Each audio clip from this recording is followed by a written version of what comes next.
Hello, everyone. Welcome to our final webinar of 2019 and of the teens.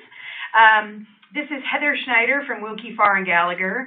And as those of you who have joined us before know, we do a quarterly webinar series with Taylor Wessing. But this month, we have decided to have guest appearances from two economists from NERA. And so speaking today is myself, Heather Schneider, from the U.S. side, along with Dr. David Blackburn from NERA's Economic Consulting Wing in the United States, Judith Krenz from Taylor Wessing in Europe, and Dr. Rasmus Jorgensen, also from NERA Economic Consulting. So before we dive into the really interesting economics of biosimilars in the U.S. and Europe, Judith and I just wanted to cover a couple of events, more legal events from the European and U.S. side. And so, Judith, if you want to speak about Europe first, then I'll touch on the U.S. Yes. Hi, everyone. I'm just making sure that everyone has the right slide in front of them. I will briefly touch upon Europe, but I don't want to make it long. As Heather said, we want to focus on the economics. From Europe, I would like to draw your attention to one legislative update which has gained much attention among the practitioners and among the pharmaceutical companies, and that is the SPC manufacturing waiver, which came into force on the 1st of July of this year.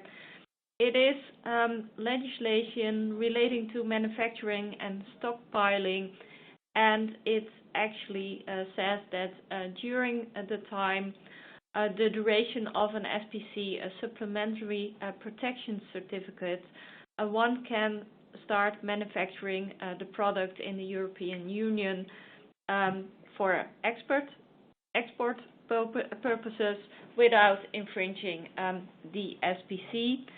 And also, 6 months before SPC expiry, one can start manufacturing a biosimilar without infringing the SPC of the biologic itself, which basically means that one can be ready to enter the market at the very same day as the SPC is expiring. There's no case law on this SPC manufacturing waiver yet, so we're still searching for the boundaries of this waiver, but it just came into force, and I do expect some procedures on that in the near future. Another thing I would like to mention that relates specifically to the Netherlands, but it can be relevant for other countries in Europe as well, is that there is a sector inquiry into TNF-alpha inhibitors with respect to the price setting and the difficulty one noticed which biosimilar companies have to enter the market.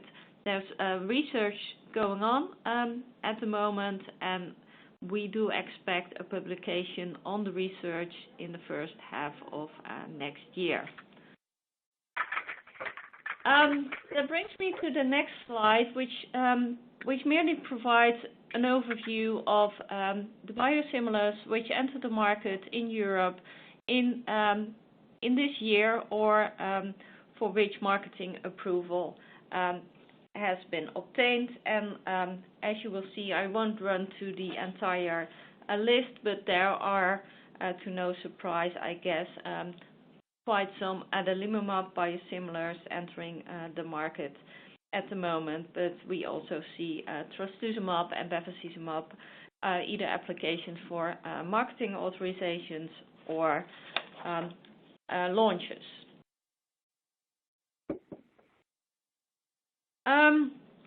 Then the final thing I would like to touch on is the litigation going on biosimilars in Europe.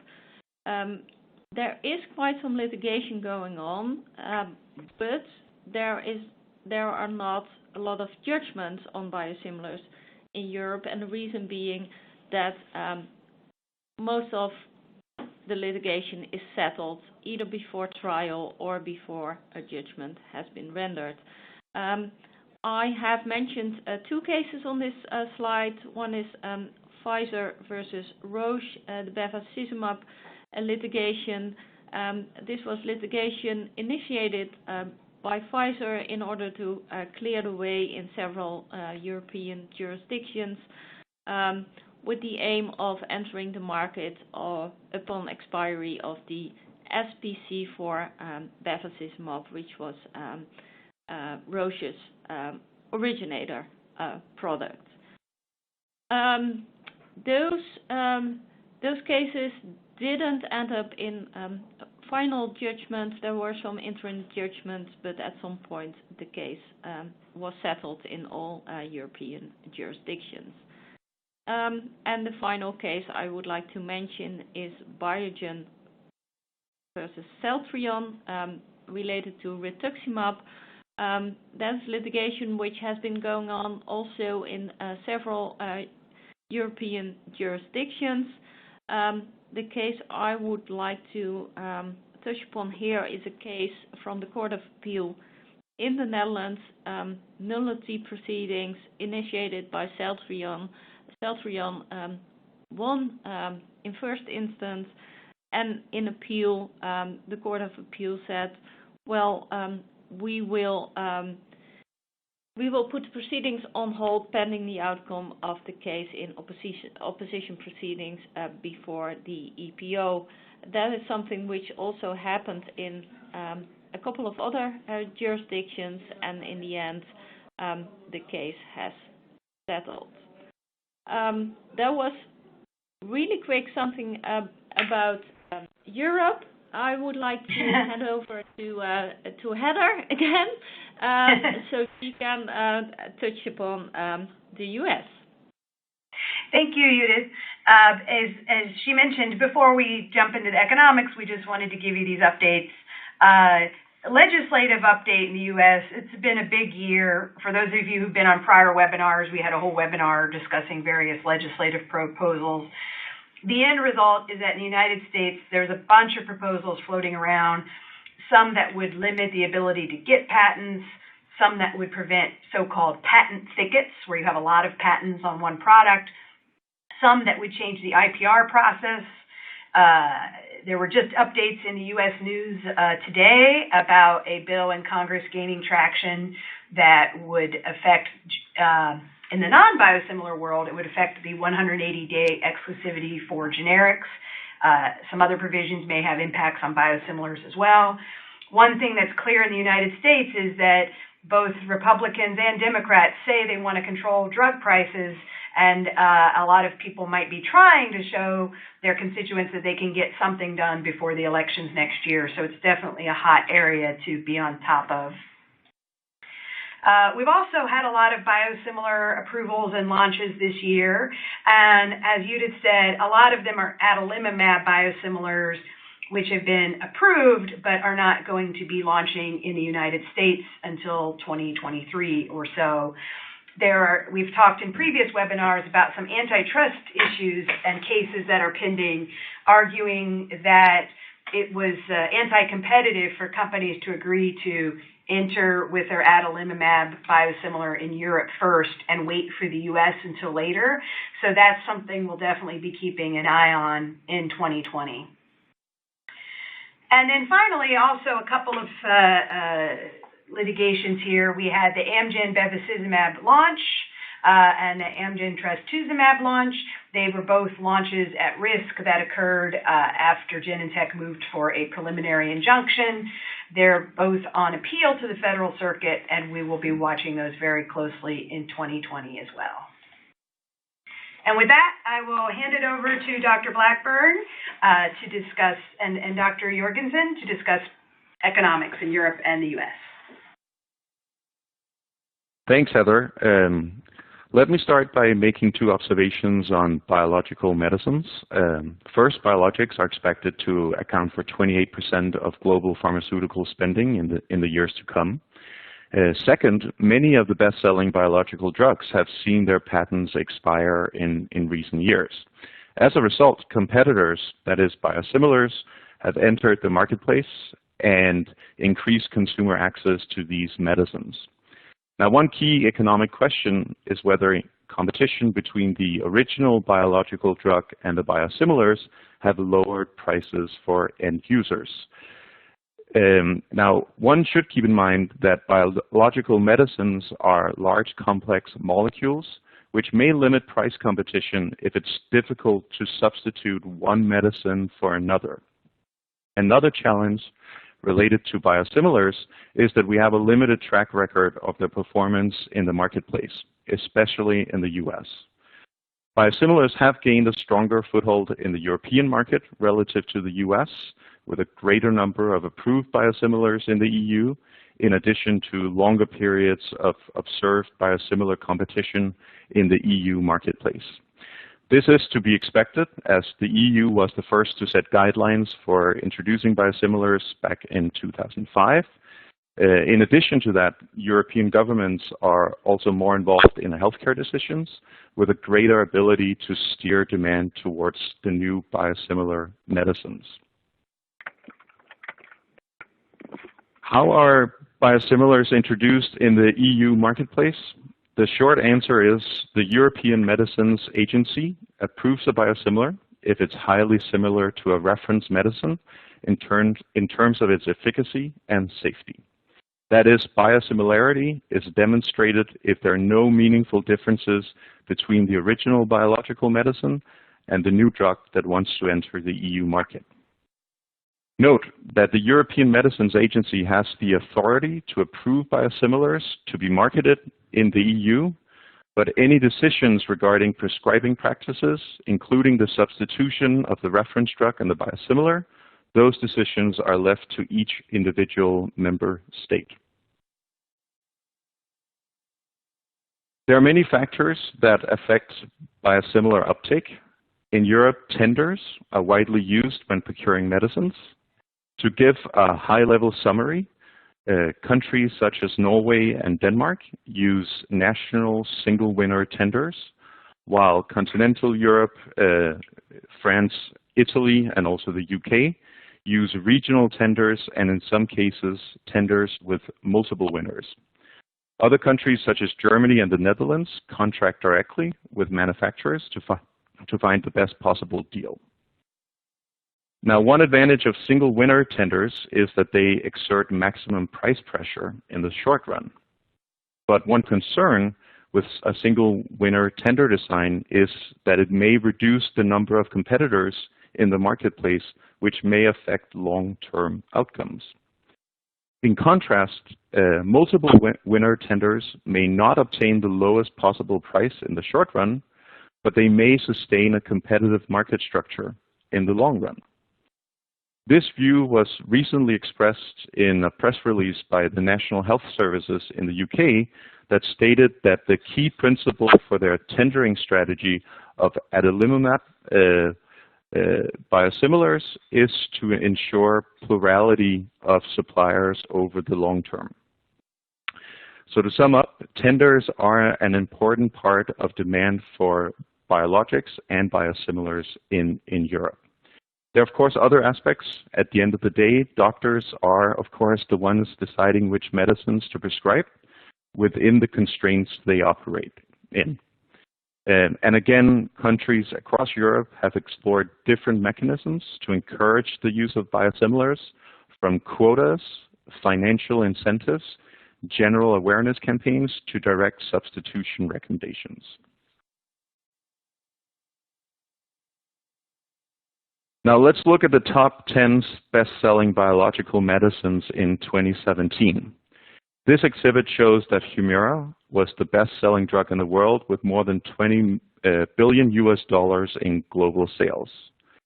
Lantus and Enbrel are number 2 and 3 on the list, and all 3 drugs have seen their patent protection expire in the EU, with Humira going off patent in Europe in October 2018. Only Lantus has seen its patent expire in the US. Humira and Enbrel are not scheduled to face biosimilar competition in the US marketplace until 2022-2023. The chart also shows that the sales of biologics are somewhat higher in the US relative to Europe. As such, biosimilars may offer significant cost savings for the US healthcare system as a whole. On the next couple of slides, I'll consider a few of these top-selling biologics to see how biosimilar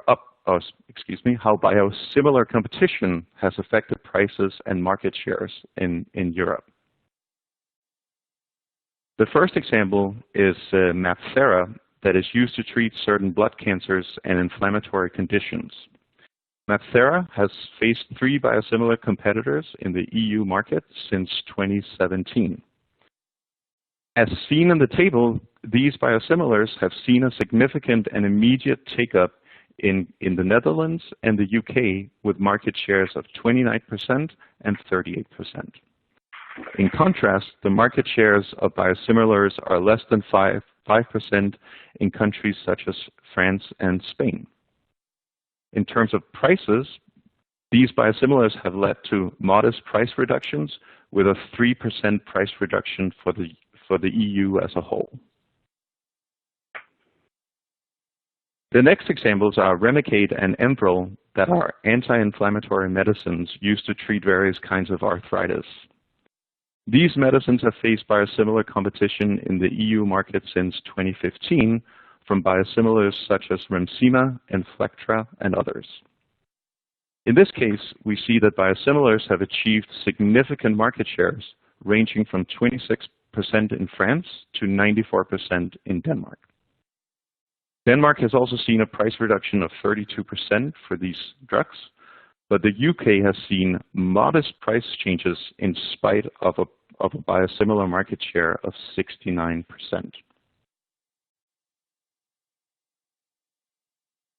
The last examples are Lantus and Humalog, 2 insulins used to treat diabetes. These medicines have faced biosimilar competition since 2015, but the biosimilars have only gained a market share of 5% in the European market. What do these examples tell us regarding biosimilars? Well, the evidence shows that take-up rates vary significantly by country and the active ingredient being considered. And as a whole, it seems that biosimilar competition has led to moderate price effects. Now, instead of comparing biosimilar outcomes across countries, let's have a quick look at the trend of biosimilar market shares for just one country. We'll look at Denmark, but I should note that Denmark has a track record of adopting biosimilars quickly and are not representative of the European experience in general.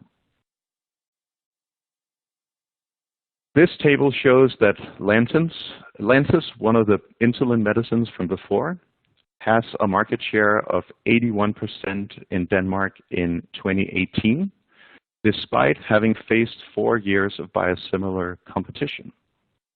Enbrel, on the other hand, has a market share of 11% in 2018 after 3 years of biosimilar competition.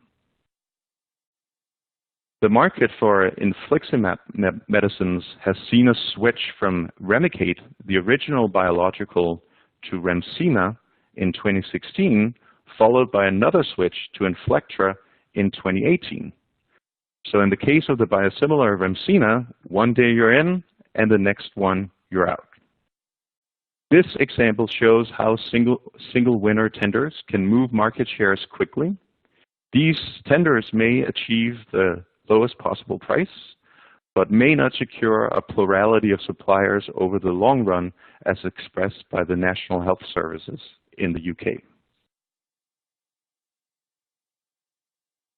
As a final example, let's consider adalimumab biosimilars in the EU.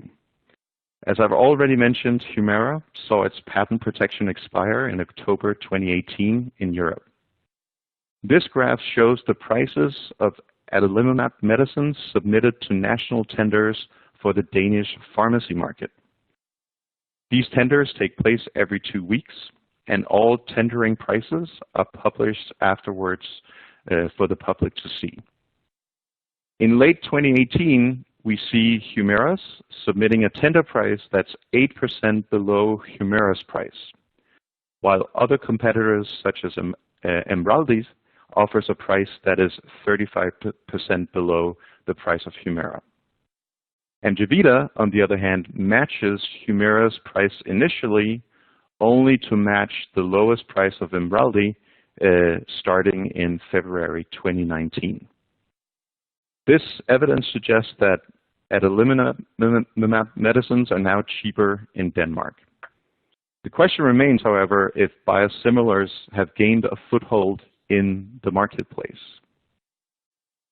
To investigate market share effects, let's have a look at adalimumab biosimilars in the context of the Danish hospital sector. In past years, Humira has been one of the top-selling medicines in Danish hospitals. As seen in the figure, Humira's sales have dwindled drastically since biosimilars entered the market.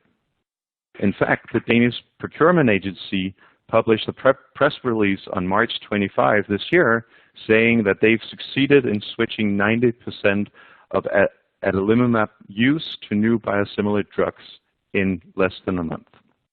Of course, one should be careful applying these results from Denmark to the rest of the US, but they do show that these single winner national tenders have the ability to steer demand in a new direction very quickly.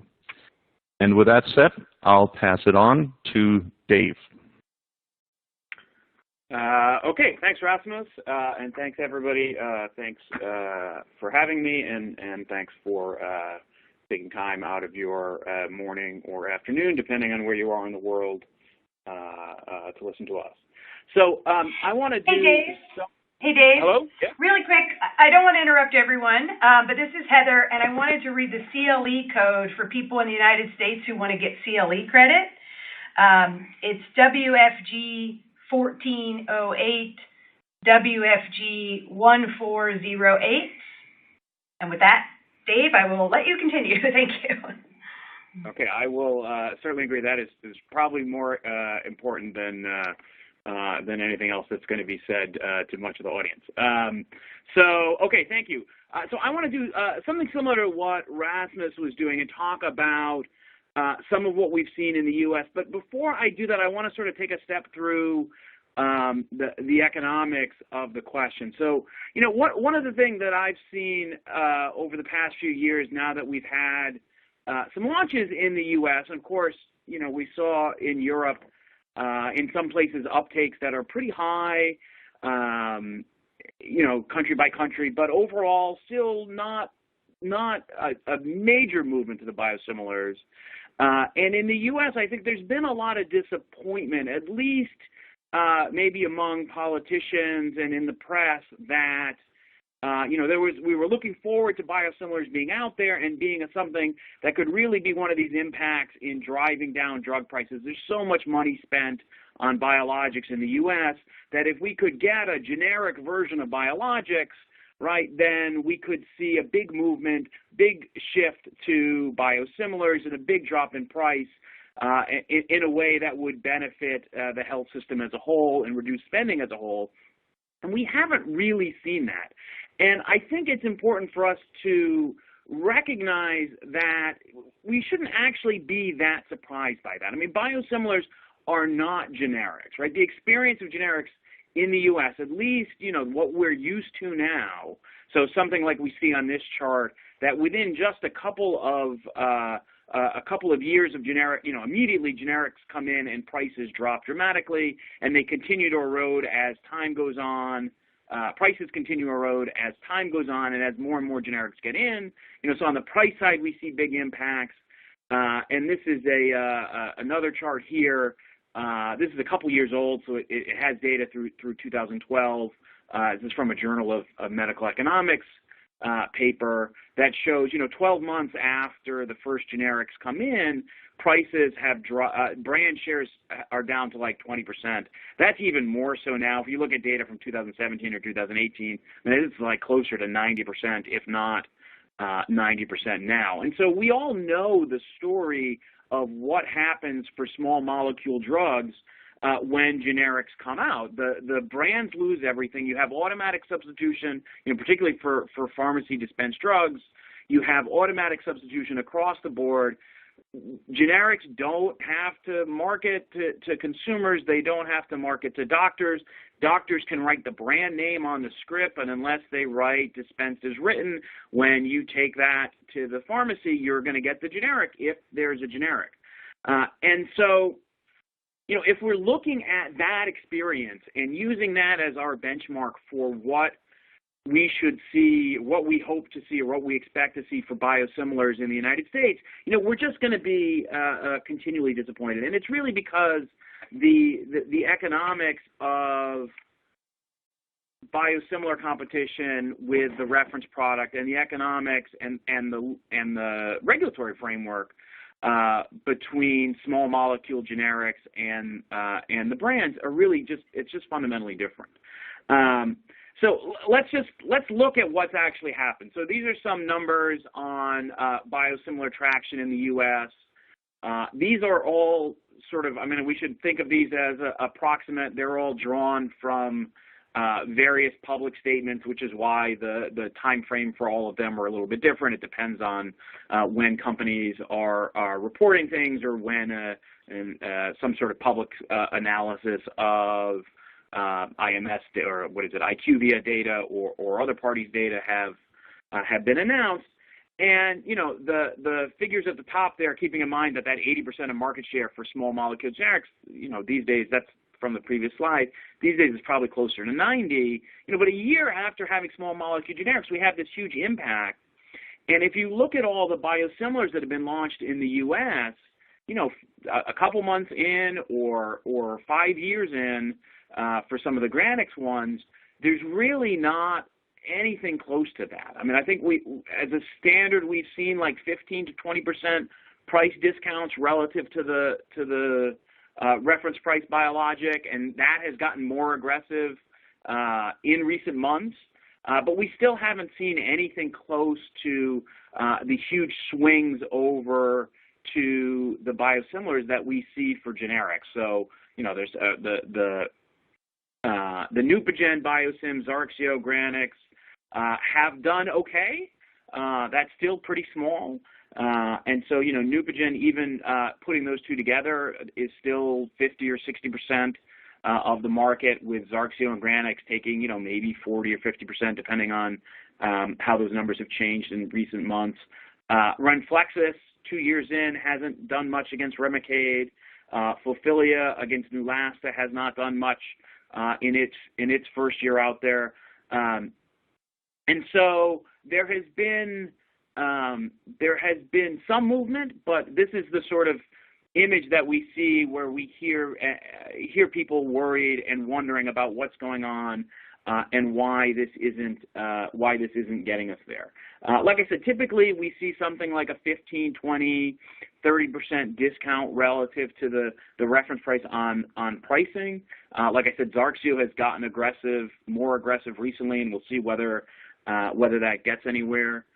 There are some drugs that are not on here. I didn't include the insulin biosimilars. I think they're not technically biosimilars.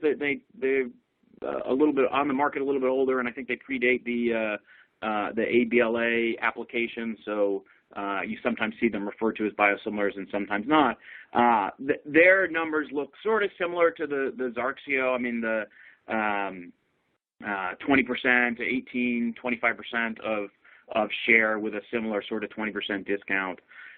So there's been some action there, but it hasn't come out the same way. And so if we think about why, we have to think about the way intramolecule biosimilar competition works and how it differs from the generic, the small molecule brand generic competition, right? So while, what makes it different? what makes the economics of that competition different? It all stems from the regulatory backdrop, right? And because of Hatch-Waxman, we have the ANDA process, the abbreviated NDAs, and we of course have an abbreviated BLA on the biologic side. But the work that has to be done to get an ANDA approved is, something that takes on the order of a couple of years and a couple $1 million, whereas the ABLAs still cost, upwards of hundreds of millions of dollars, hundreds of millions of dollars, and many years in order to get going. So it's not the case that you can just, have a policy where drug patents come up and you're lining up and you're churning through. And ABLA is the way that you're going to do that with ANDAs. It's a lot more expensive to get in. And, of course, as we're seeing, without the big shifts and the big financial rewards that come out of it, it makes it a little harder to make that decision to come in with an ABLA. So we're seeing, almost every drug gets an ANDA. Maybe some of the tiniest, least successful ones don't, but you get ANDAs on pretty much everything as the patents are expiring, or even well before the patents expire, because of the incentives in the Hatch-Waxman Act to challenge patents in a way that setup just doesn't exist on the biosimilar side. You have different levels of statutory exclusivity for the reference product biologics than you do under Hatch-Waxman for generics. And I think the biggest thing is that you don't have automatic substitution, right? We look at what happens for the switch and the uptake for generic and the pricing for generics on the small molecule side, and that's really driven by the automatic substitution rules that are in place across pharmacies, that once you come out with a generic, again, particularly for pharmacy-dispensed generics, there's no such thing as competition. We can talk about competition between brands and generics, but it really doesn't exist. There's nothing that the brands are able to do in order to hold on to that share. You could potentially go out and try to convince doctors on an individual basis to write dispense as written so that it gets sold, it gets filled with the brand. But the return on that and the argument for it, given that under the ANDA process, the generics have been demonstrated to be bioequivalent, it's hard to make the argument for why anybody would do that. And so you really have just a very different set of regulatory structures that guide the competition post-launch for generics as for biosimilars. And so what happens with biosimilars is that they face competition with the reference product that's much more like brand-on-brand competition, right? They're going to have to go in to doctors, go in and do marketing in order to convince a switch. And that's, if you think about what you're able to market if you're a biosimilar, you can't really market that you're better than the reference product, right? You haven't presumably done clinical trials to show that you're better, and you can't also argue that you're equivalent, that you are interchangeable, because to date we don't have any interchangeable biosimilar. There are automatic substitution laws in many, many states for dispensing biosimilars, but only if they've been certified as interchangeable by the FDA, and as of now we don't have any of those. So Boehringer is working on a adalimumab that they have done some tests to try to prove interchangeability, and I think they made an announcement about a year ago now that some of those phase 3 trials have gone well, but we haven't got to the point now where that exists. We'll see whether, in 2023, when the Boehringer product comes out, whether or not they're able to get that indication. And so biosimilars face a much more difficult challenge to get traction. There's a story here on this slide that I just want to bring up because it sort of demonstrates the challenge here. A lot of these biologic medicines are for chronic conditions.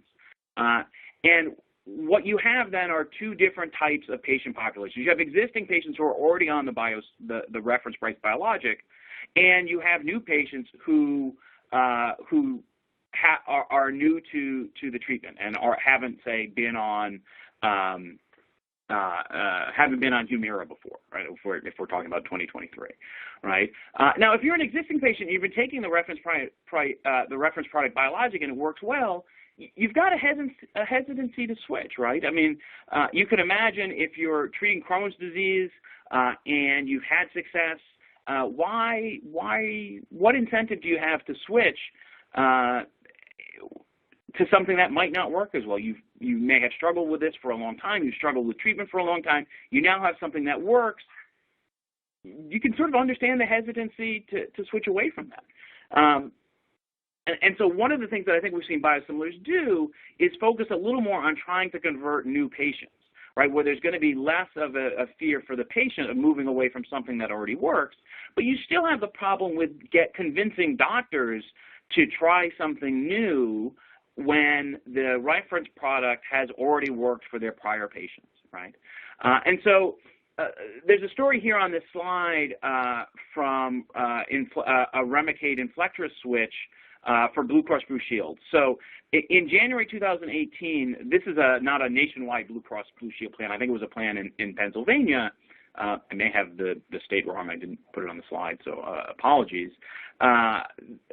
This BCBS plan announced that they were going to move patients from Inflectra, from Remicade, from the reference product to Inflectra when it came out. That switch lasted a month. There was a huge backlash from existing patients and plan members against that switch. And so what they did is they said, okay, what we're going to do is we're going to keep Remicade there. If you've been using Remicade, we're going to continue to cover Remicade.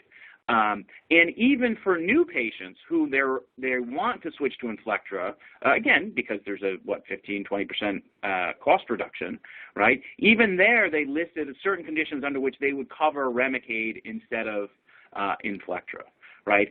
And so this is the sort of fight for formulary placement that biosimilars have to go up against over and over and over again on lots of different plans. It's not like what Rasmus was talking about in Europe, where, in some countries you might have to win that competition once with the central medical agency in order to get a huge swing of patients across the geography. There are, as we know, hundreds and hundreds of insurance plans across the country where on a one-by-one basis you are going to have to argue to get better formulary placement and get that switch over.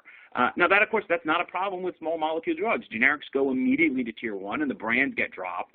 And so this happens, somewhat automatically. So I talked a little bit about the interchangeable, the Boehringer biosimilar.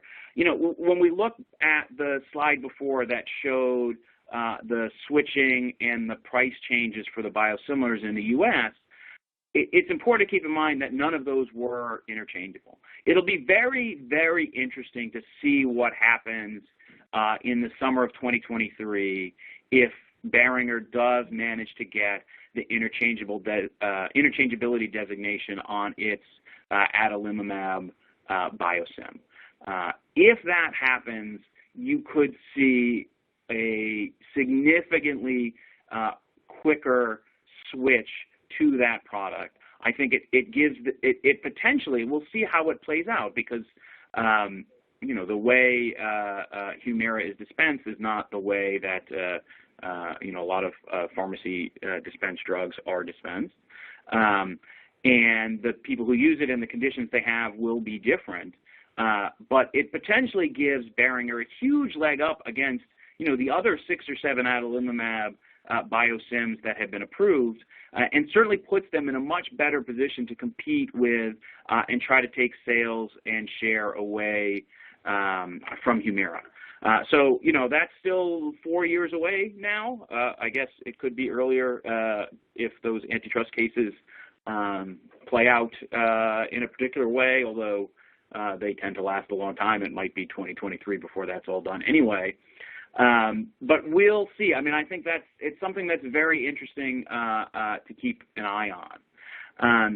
And so, the main takeaway I want to leave with here is that I think there's a general sense in the industry to be a little bit disappointed of what we've seen in terms of biosimilar adoption and the price impact. And I think that is maybe a little bit misguided. We're behind Europe.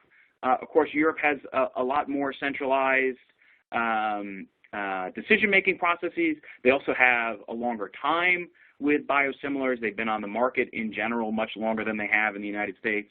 But I think even in that context, the U.S. is not doing that poorly relative to Europe. And we just need to get ourselves out of the mindset that competition should look and adoption should look something like generic adoption looks like, and think that it's much more like brand versus brand competition. When an adalimumab non-interchangeable biosimilars start coming out in 2023, that is a lot more like a sort of weakened form of brand-on-brand competition. And in fact, one of the things I noticed, and I'll put up this last slide here to sort of make the point, what it actually looks like is generic versus brand competition pre-1984.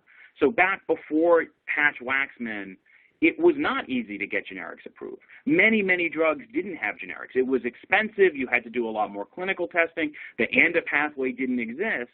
And I went through and dug up some data from some papers written about the time, a couple years after Hatch-Waxman, looking at what the impact was from introducing these changes that are meant to encourage generic competition. And what you see is actually a 40% discount and a sort of on average about 20% of share within a molecule going to a brand, going to generics instead of a brand. That looks very similar to what we're seeing for biosimilars. So it may be that if we want, it may be that this is what we're at. Like this is, given the type of competition that's going to exist, the type of marketing you can do without an interchangeability designation, the type of patients that biosimilars are treating, I don't think we should expect to see anything that looks like Hatch-Waxman style generic versus brand adoption and competition. I think we're much more likely to see, and what we're really seeing now is adoption and pricing that looks much more like what we saw, back in the 1970s and early 1980s, which, some of us, I'm not old enough to remember. I'll get to brag about that. I mean, I was in like 4th grade or something in 1984. The Hatch-Waxman being passed was not a big deal to me the way it might have been to people who were a little bit older and more involved in the industry at that time. But I think there might be some lessons for us all there when we think about what to expect, how the competition unfolds, and as policymakers consider what they might do to encourage increased biosimilar take-up going forward. It may be that what we have in place now, I'm not sure what else is possible. I'm not sure what other changes could be made and could go forward. But it may be that where we are now is sort of where we are. And we need to do more in order to take further steps. So that's the end of me, and I think I will circle it back to Heather at this point. Thanks, David. I think that was really interesting, and I like your insight about this looks like the pre-Hatch-Waxman era. I also think we're all going to be curious to see in the U.S. what happens in 2023 with all the Humira biosimilars with advertising. I think it's probably more common in the U.S. than in Europe, but, Humira gets advertised on TV, every commercial break has a Humira ad. It will be very interesting to see if now we'll be seeing ads for 5 different products every commercial break. But before we wrap up today's, I thought, since we're here at the end of the year, that I might ask Rasmus first, and then you, David, if you have any, just a final, what's a hot topic that from an economic perspective you're planning to keep an eye on in 2020? Rasmus, how about you? Yes, I think the hot topic going forward will still be Humira and the biosimilar competition that they're facing in Europe. I mean, it's still early days. We have some evidence suggesting that some switching is happening in some countries and not others. And I think we are all awaiting just getting more information on the uptake of adalimumab biosimilars in Europe. Now, Humira is, of course, headline news, so that's a story we're all paying attention to. But I think it's also important to keep in mind that there are a number of biosimilar approvals, as you also showed in a table earlier, and Humira and the biosimilar competition they're facing may not be representative of biosimilars more generally. But yes, for sure, Humira remains a big story to follow. And what I'll say, yeah. So I mean, I'm also very interested to see what happens in Europe with all the adalimumab biosims. I'm also going to continue to practice saying adalimumab, which has always been a challenge for me, but I think, getting better at it at this point. The other thing I'll say in the U.S., one of the things that comes out of this sort of difference in competition and the fact that there is competition post-launch in a way that doesn't exist in the small molecule space is, I think we're going to see, you guys have talked about on a previous webinar, the Pfizer J&J lawsuit. I would expect to see more of those. I think having real competition between the biosimilars and the reference products means that there's a whole world of antitrust types of cases that are hard to imagine existing in the small molecule space related to bundling or tying or other sorts of competition that one side may allege runs afoul of the antitrust laws.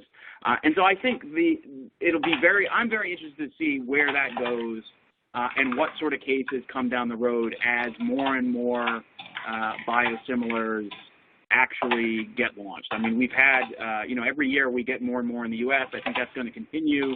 And so seeing where that goes on the antitrust side, I think is fascinating. I think we're going to see a different world of pharmaceutical antitrust cases than we've been used to having over the past, 15 or 20 years. We're going to move on beyond just product hopping and reverse payments or pay for delay or whatever pejorative term you want to put on those cases. I think we're going to see more things in biosimilars. I'm really interested to see where that goes.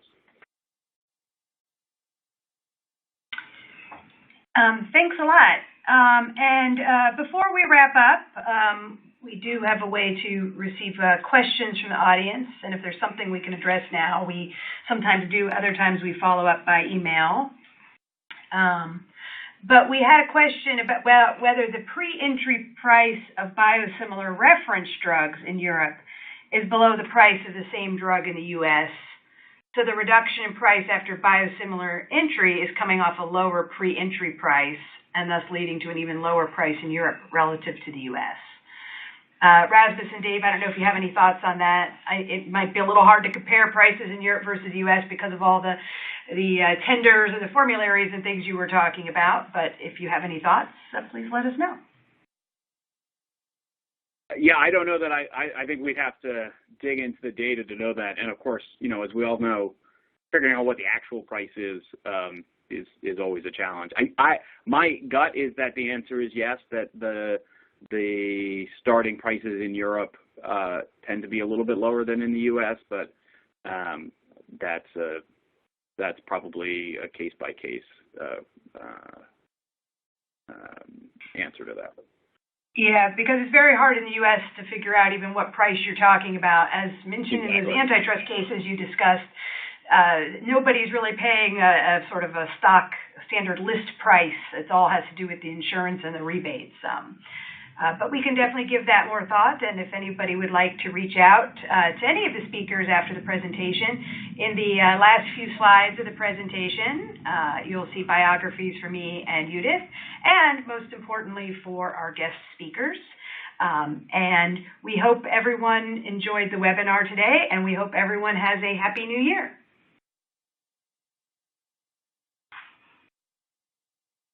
Yes, thank you.